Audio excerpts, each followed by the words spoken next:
Hey guys, welcome back to the Next Level Agents podcast. I'm your host, Kevin Kaufman, as you know, and got a special, kind of a special one-off episode today. I've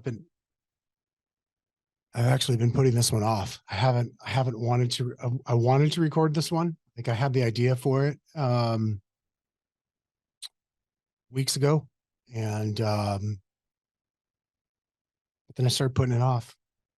And the reason why is because I don't know, I didn't want to think about it. So um, recently a dear friend of mine, some of you probably know pretty well, or at least know of. His name is Rick Geha.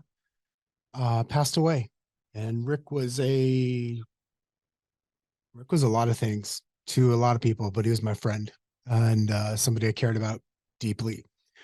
Even though we didn't talk often, we still talked, still spoke, saw each other. In fact, week before he passed, I saw him, hugged him, as always, gave me a kiss on the cheek because that's what he does, and told me he loved me. I told him I loved him. He told me to give my wife a kiss and a hug from him as well. That's who Rick was. Like, if you knew Rick, like you're basically part of his family, is what it felt like. I had the super amazing opportunity and experience of getting to know him very early in my career. Rick was a very talented speaker and trainer, and he came to Phoenix. This was early 2009. Um, Keller Williams was doing something they called the Shift Tour, which was these kind of big regional events they put on, and it was mostly based around the content in the Shift book. And my team leader at the time, Keller person, for those of you who aren't familiar with Keller Williams model, the team leader is like the recruiter or the office manager. She had known Rick for a while, and we were lucky. She really cared about Fred and I, and saw that we had a growing business, and so she set up a meeting for us to an opportunity for us to meet with Rick prior to uh, that event that day, and so we got to know each other, and it was really amazing. And so that was the first day I met Rick, and I'll never forget it. I got to be on a panel later that day where he interviewed.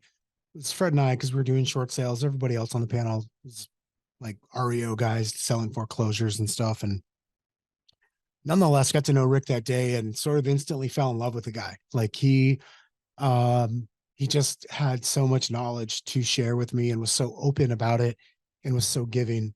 Um, Actually ended up hiring him to coach us for a little while there, for a little while as well. And we really just became good friends.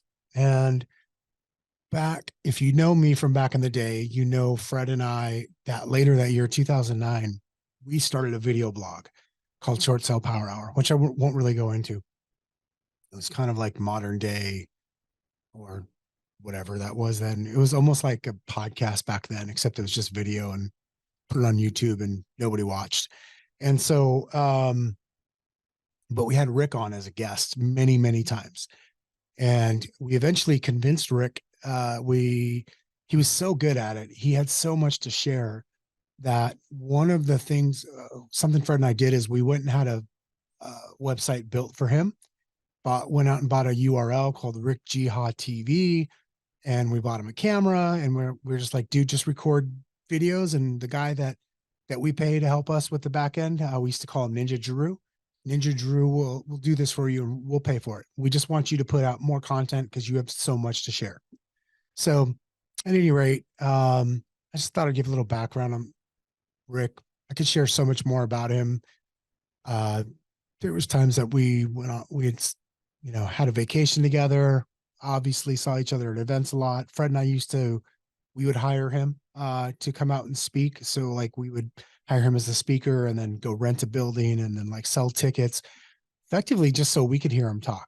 And because we learned so much from Rick. And so I thought it would be cool if I just kind of share some highlights, maybe some lessons, some notes that I've taken from Rick over the years. This is not going to be in any sort of like order. It's just like random thoughts and cool things that I learned from my friend Rick. And their quote, these are mostly quotes and takeaways. That's all this is. And it's a random collection. So sorry that I'm rambling, but it's kind of hard for me to talk about a guy that meant so much to me that quite frankly, I'm still a little the wound is still open and sore. So I just thought I would share some of this stuff. So this is kind of a special episode honoring our good friend and the late great Rick Geha back in our short sale hour days, short sale power hour days. Rick was a guest many times, as I mentioned, and he normally talked about mindset. Although we talked about lead generation from time to time, he was in the real estate industry for decades, and this guy just knew what it took to succeed at a high level. So here are some of those like sort of powerful insights from Rick that I thought I would share with you. Um, Rick was really big on mindset, and one of the things he said is mindset is the biggest part of absorbing anything you might learn and then deciding what to do with it. We have to believe in being bigger and better than ourselves. We have to believe in being bigger and better than ourselves. Every day, you've got to do something that creates major, drastic differences in your life and moves you in the direction you'd like to go. Something else Rick said, he said, if God is one of the 5 people you surround yourself, it brings up your average significantly. So if you ever heard that quote, you're the average of the 5 people you spend the most time with. That's what that was in reference to. Something else he said, kind of in the same vein, we're talking about, again, your circle. And he said, you don't want to be around people that want you to succeed, but at the same time, they're holding on to your ankles saying, don't leave us behind. You want people around you that say, go succeed and we'll be here if you need us. Think about that. I know a lot of people say they want you to succeed in your life, and they might even actually kind of want you to. But also at the same time, they're holding on to your ankles, hoping that you won't go, you won't move away, you won't be too different. They actually want to keep you close.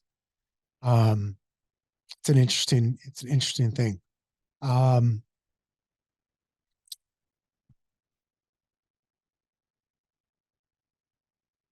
this was back in the short sale days. He said, you're not doing short sales because they're fun. You need to have a passion and desire for the people that you're trying to help. I would say just replace the word short sales with like real estate sales. You're not doing real estate sales because it's fun. You got to have a passion and a desire for the people that you're trying to help. It's not just about wanting to close deals because that's the only listing you can get or that's the only deal you can find. It's actually about helping people. Um, this is one of my favorite ones.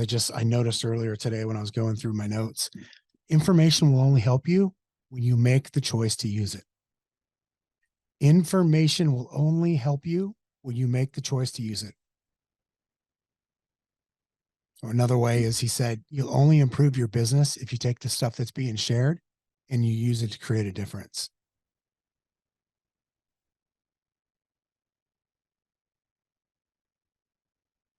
What you do today will set your path for the rest of the week. I believe that, especially on Mondays. Lead generation is at the core of what it takes to exist in our business. If you want to be productive, think abundantly all the time. Lead generation is at the core of what it takes to exist in our business. I know so many people that like, this is the thing that we fight is generating business. I see it. I've seen it. I don't know, countless times. Like we fight this for some reason, but at the end of the day, if you want to be in real estate, you want to be in business in general, it doesn't matter real estate or not. Like you've got to lead generate every day. Be around people that say, I love you exactly the way you are. And here's how you can get better. Not people that say, I love you exactly the way you are. There's a big difference. Those two things are very different. Something else Rick taught me is I'm going to take care of me for you. Because when we work on being better versions of ourselves, we become our best for everyone else. Lead generation comes from moving into action. What gets you into action is being so dedicated to it being so dedicated to what you want that nothing will stop you. I could share a lot more, but I think instead I'm just going to put them in the notes. Again, I just wanted to share a few of these kind of takeaways from Rick that I had over the years. Um, and I just wanted to take a moment to kind of honor and respect my friend. That's it. And so that's it. Hope you, sorry for the weird episode, but it's just something I wanted to do. Rick, if you're listening, I love you, man. I miss you. And I can't thank you enough for all the lessons.